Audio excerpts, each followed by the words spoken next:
Hej med. Nøgleringe som de her har I garanteret set 117 forskellige steder. I 117 forskellige udgaver, altså i forhold til læder og sådan noget. Og faktisk så er de mega enkle at lave.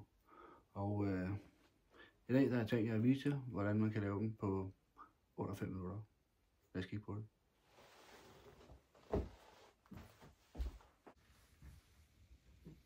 Første skridt på vejen, det er at få lavet nogle strimler i det læder, man nu vil bruge. Og det kan man jo enten bruge sådan en strap cutter til her, eller også så kan man bruge en lineal og skære det ud af det. Nu har jeg sådan en her, så nu bruger jeg den. Og den har jeg sat til 1,5 cm. Så det er den bredde, jeg laver mine stropper. Og når jeg har gjort det, så skal jeg have målt 25 cm ud. Så jeg lægger den op her. Og så skærer jeg den på 25. Sådan. Når jeg så har min strimmel på 25 cm her, og 1,5 i bredden, så tager jeg lige og tager kanterne af.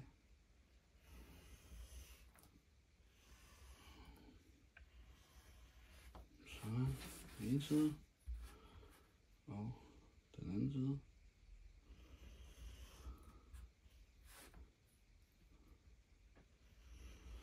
Og så er det jo alt efter smag og behag, om man vil tage undersiden også her. Jeg kan godt lide at gøre det, bare fordi så er den også, så har den ikke de der skarpe kanter. Og det er meget rart, når man skal have fat i den. Og så er der faktisk kun nogle få ting tilbage. Det her, det var faktisk størstedelen af arbejdet i virkeligheden. Om man vil have gjort kanterne fine og lækre, det må man jo selv om. Hvis man vil, så kunne man jo bruge sådan noget her. Og måden man gør det på, det er, at man dukker lidt af det her på. Ja, der er sikkert nogen, der vil skælde mod på at gøre det med fingrene, men det er ligeligt. Det gør jeg. Så skal man lidt på her. Sådan der. Så bliver det overskydende væk her. Sådan. Så tager man sin, ja, jeg ved faktisk ikke, hvad den hedder. Kant polerer værktøj. Så kører man kanterne den her.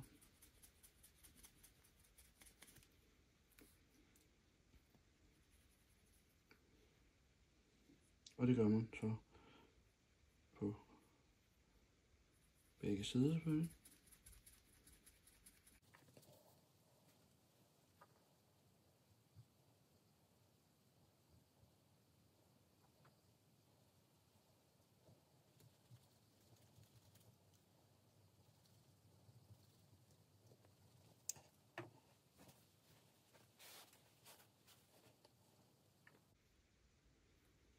Og lige om lidt, så kommer jeg til at gøre det lidt ekstra, fordi jeg skal lige have rundet den ene af kanterne af, eller den ene af enderne af her. Så den har jeg selvfølgelig også tænkt mig at gøre det her med. Det giver mening. Lige om et øjeblik.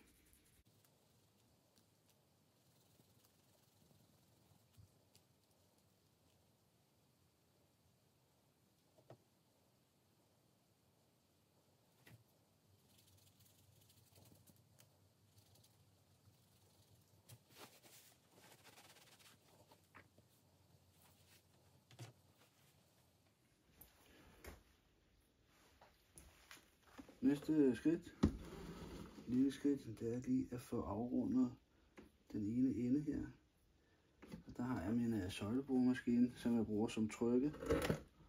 Og det er ganske enkelt, fordi at jeg står ude i skuddet om aftenen, når jeg sover. Og normalt vil jeg bare hamre det af jo, men når ungerne sover, så er det meget rart, at man ikke skal stå og hamre og banke. Så nu tager jeg lige ordner denne her kant, ligesom jeg gjorde med de andre her, og så er det videre til næste skridt.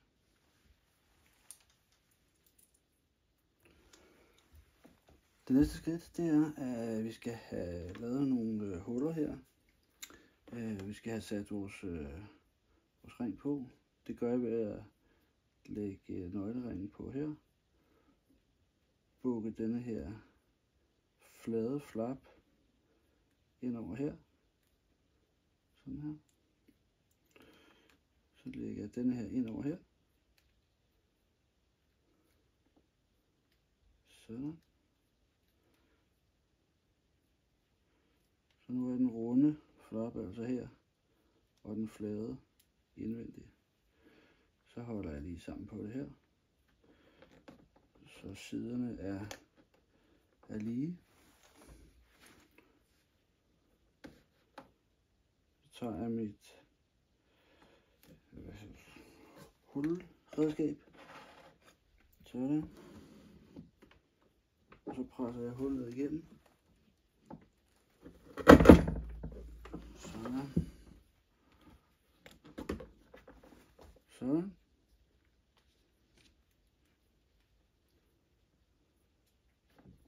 Så er der hul igennem. Så tager jeg min nitte og sætter igennem.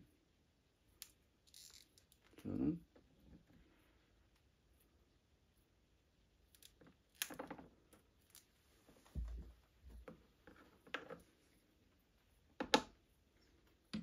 Sætter den her herop igen. Og jeg lader lige justere lidt her. Sådan. Så sætter jeg den ind over her. Sådan. Og trykker ned. Og pludselig, ja, så har jeg altså en nøglering. Og ja, det tog ikke lang tid at lave.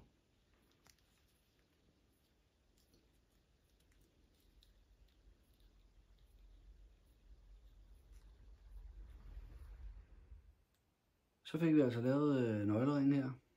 Og den kan man jo så give som en lille julegave, fødselsdagsgave, eller ja, bare en lille opmærksomhedsgave.